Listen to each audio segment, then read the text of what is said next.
Beautiful people, good morning, good afternoon, good evening. Welcome to my channel, depending on where you're watching me from. My name is AA. On this channel, like I mentioned in my previous video, we'll be discussing real life issues affecting people's lives around the world. And today, we're going to talk about a very sensitive topic. I also want people to know that it is allowed for you to share your experience, your knowledge, things you have gone through that we can take a cue from, or people can take a cue from, in line with my discussion, or things I didn't remember to mention in this video, but you can also contribute it, for people to learn from. It is allowed, so to say. So let's go straight into this matter of discourse.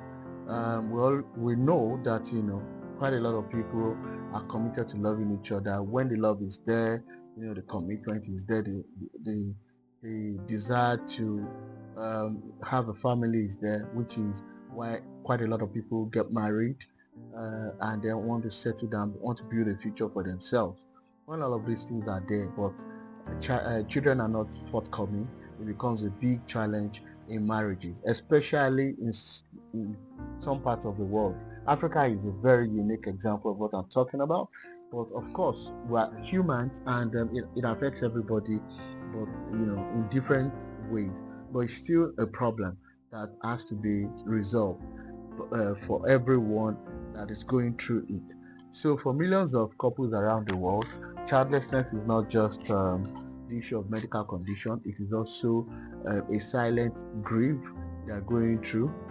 Heart breaks behind their smiles, and prayers. All of those things are sought after by couples when they're going through these issues, but they still try to maintain their happiness, their smiles and all that. While especially when the marriage is still very young, the faith to have children is still there.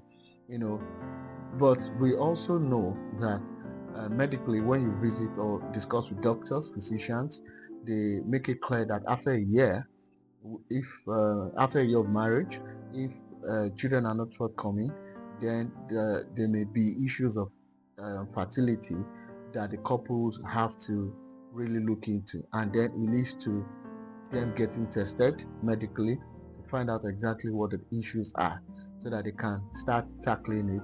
Sometimes there are various issues people have as the medical condition responsible for them not having children. Sometimes you have it as issues like blocked fallopian tubes, early menopause. I mean, those are very serious issues. Early menopause implies that reproduction will be very difficult. Uterine fibroid, hormonal imbalances, low sperm count, hormonal disorder, genetic conditions. It could also be past infections or even surgery. Some people may have gone through surgery before in sensitive areas, and it's now affecting them is not affecting their fertility. And then sometimes, in fact, this about 10 to 20% of couples around the world go through this particular issue of infertility that can be explained. Some when the wife is tested, the husband is also tested, and then you find out that the result shows that nothing is wrong with both of them.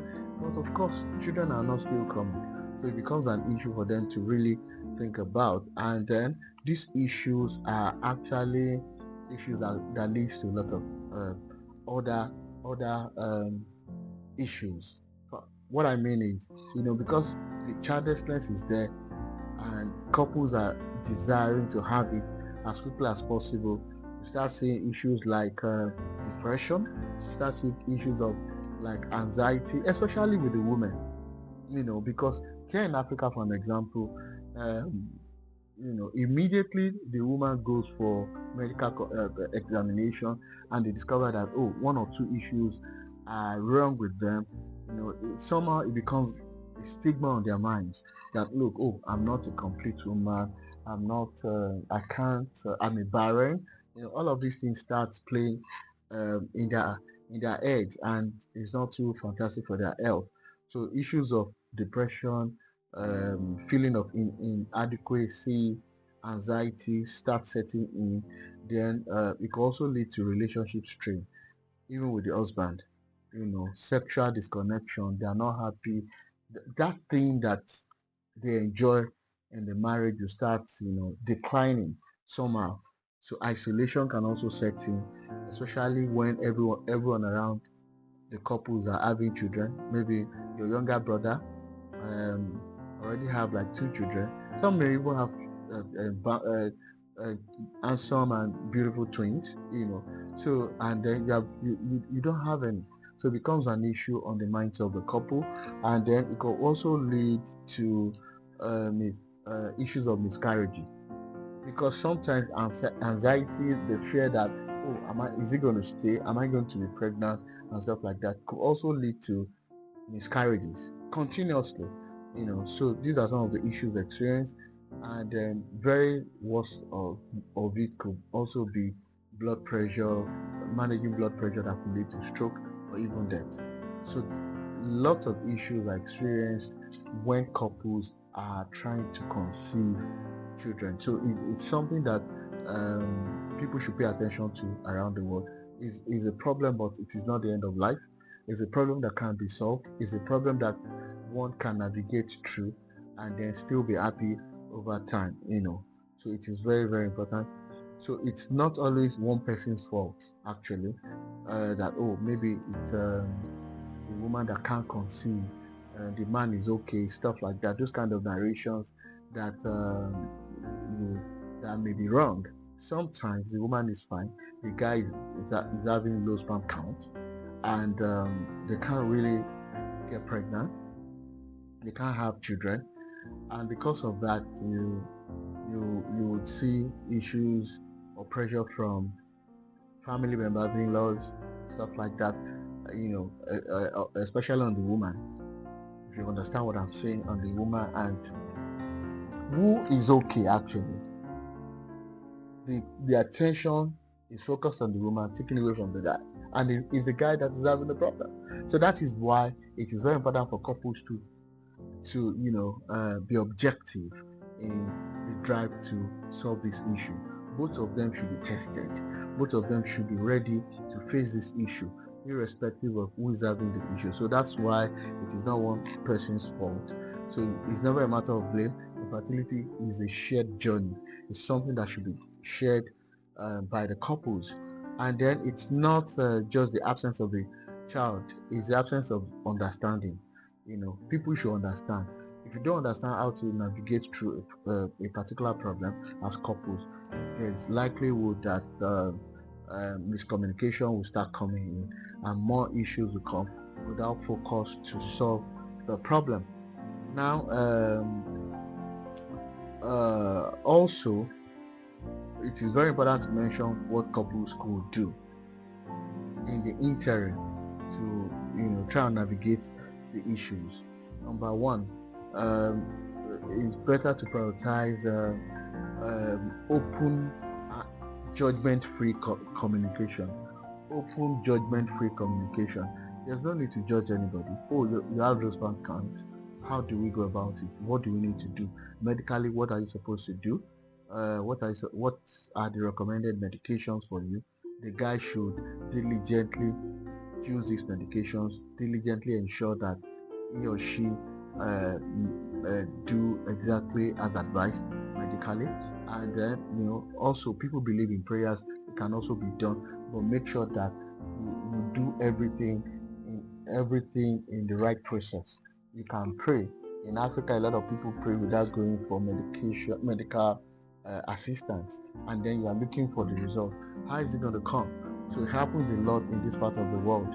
So as you are praying, make sure that you also go for your medical help. Seek for help in good time. Know that the better time you use to try and look for solution. I'm talking about better time management. The faster it could be for you to get the desired result.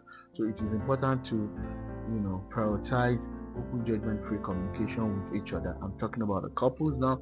It's also very good for couples to seek therapy or spiritual counseling, in the sense that some people they are very weak, when it comes to handling issues like this.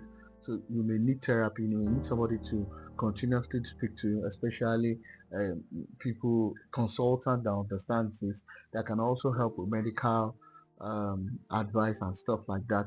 They can channel this consulting to doctors that can really attend to the issues, so that couples will have a particular focus, and then they go steady with it to make sure that the problems are solved in good time. And then also, it's not a bad idea to join support groups. People also have the same kind of issues those couples are going through. So, I mean, joining a support group where you have such people, where they can share their experiences as well, just the way we're trying to discuss it here, is a fantastic thing.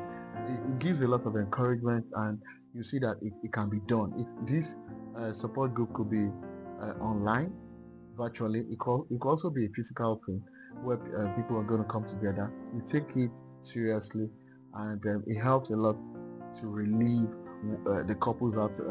I mean, relieve them so much on the issues they're going through at that particular time. Then it is also very important because of issues of stigma in the society. You can be, couples may have pressure from family members, not that usually their immediate family members, but from their in-laws, especially the woman and all that. So boundaries has to be set. The guy has to also make sure that proper boundaries are set when the pressure is getting too much, because they won't be able to focus properly. They will just concentrate on the wrong things about their issues, rather than looking at how to get out of it and positively navigate the issues they're facing. So it is very important to set boundaries and know how to undo external forces coming into the the issue, so that it doesn't get further escalated, and focus won't be lost over time. So, and then it's also very important to let go of shame. You see, not having a child quickly or for a long time isn't a shameful thing. There are some things the couples don't have power over, and childlessness is one of it. So there's nothing to be shameful about it.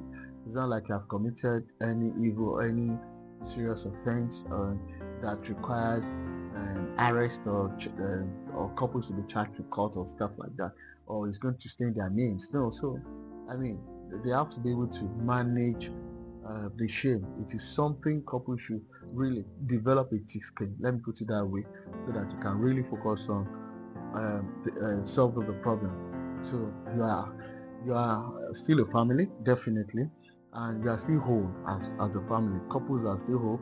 Parenthood shouldn't be the basis of validating their love, or before they decided to come together, there were reasons for that. Yes, bearing children could be part of the reason, but it's not the sole reason of the marriage.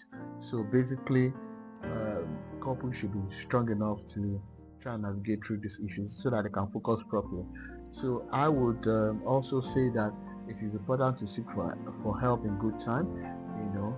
Keeping quiet or just praying without seeking for medical attention, medical advice or solutions isn't the best thing to do. Seek for help in good time. Try and go for fertility treatment. If there is capability to, go for IVF, which is a form of medical opportunities to have children, it is not a bad idea. If the capability is there financially, it's good to sort after it. Then it could also be IUI, intrauterine insemination. Is another medical solution to having children. So it's also good to go for it if the financial capability is there.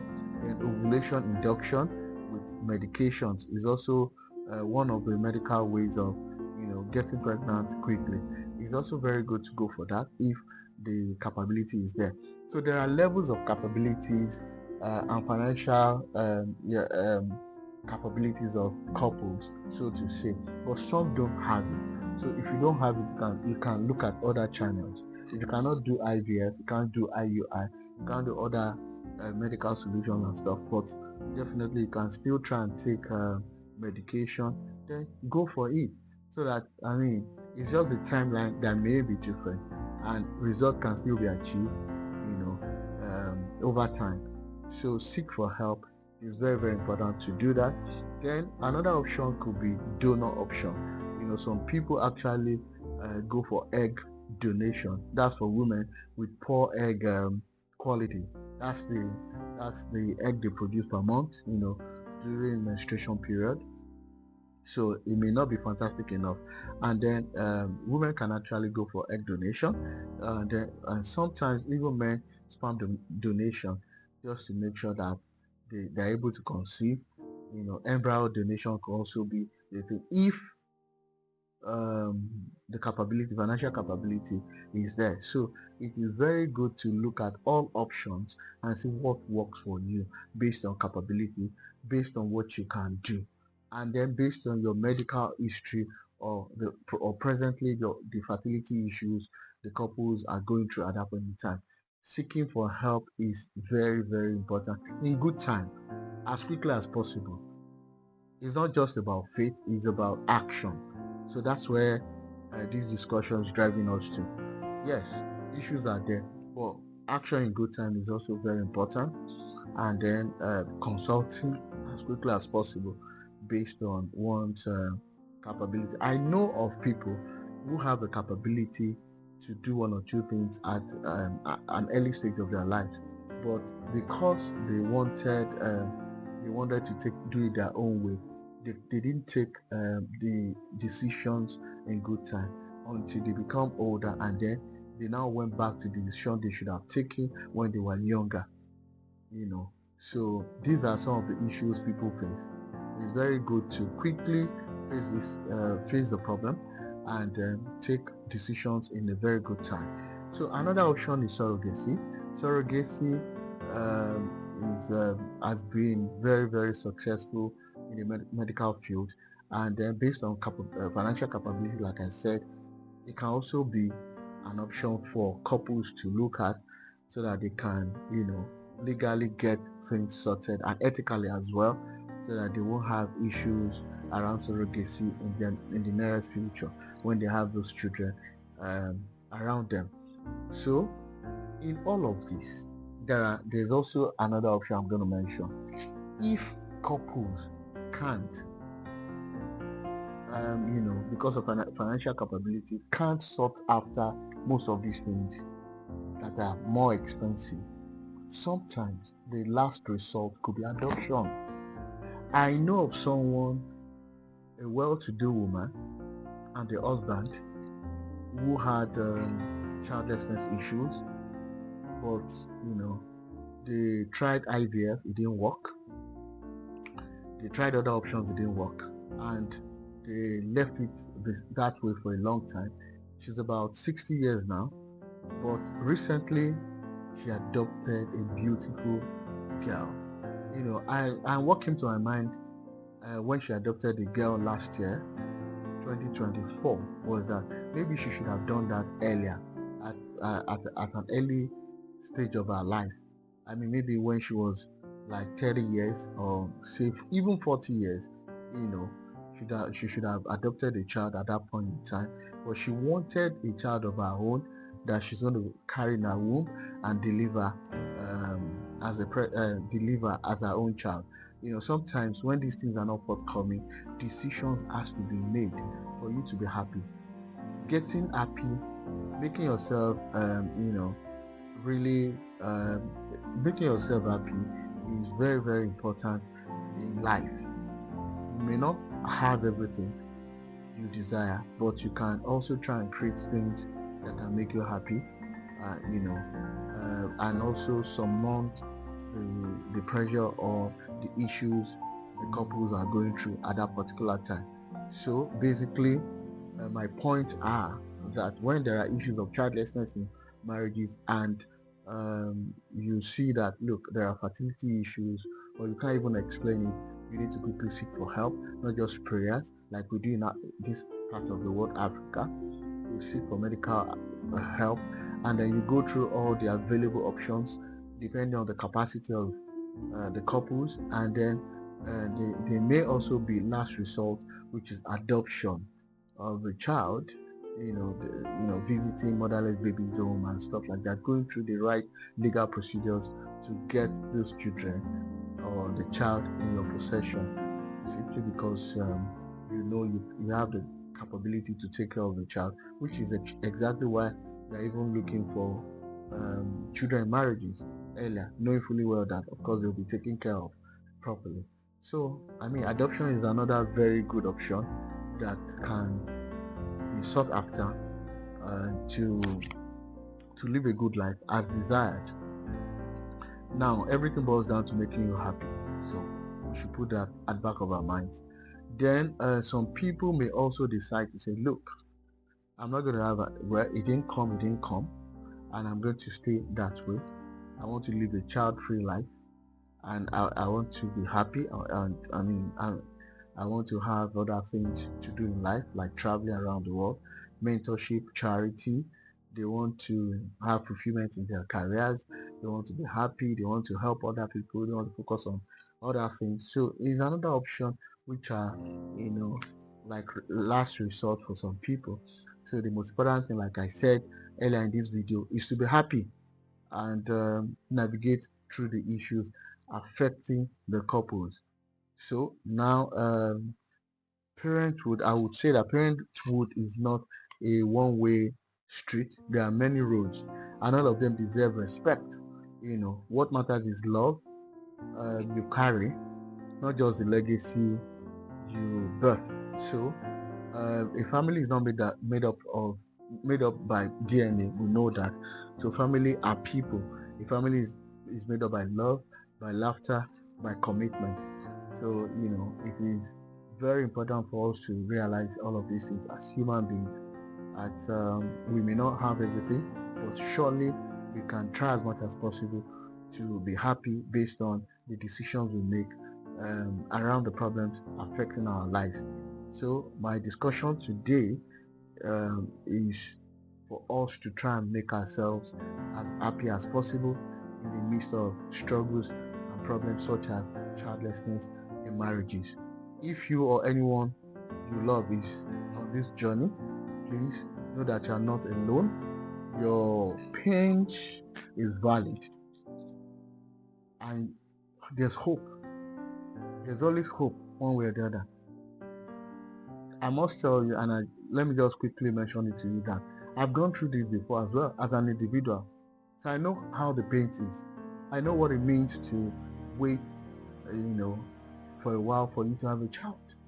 I know the kind of expenses that goes into it. And sometimes when you don't have as much to spend into this stuff, you may take decisions as last result decisions.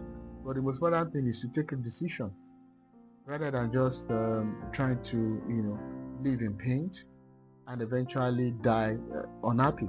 No, that's not the best thing to achieve in life, for one. Or the couple should look beyond just the problem. They should also look at how to make sure that the family is happy, one way or the other, through the solutions that are available or the options that are available. So I'm going to draw the curtains there, and I want I'll be very happy and then glad to have comments from listeners, people that have gone through these issues before, how they navigate the issues or their experiences, and then how they intend to, or if they are going through it right now, what are the issues, so that other people can also pick it up and comment, give advices. I can also provide quality comments on it as well, because I've gone through it before, and I have some experience about this very unique point of discussion, which is childlessness. So we can all learn, and then it will lead to making somebody really get out of this issue, or the couples get out of this issue and then lead to a happy life.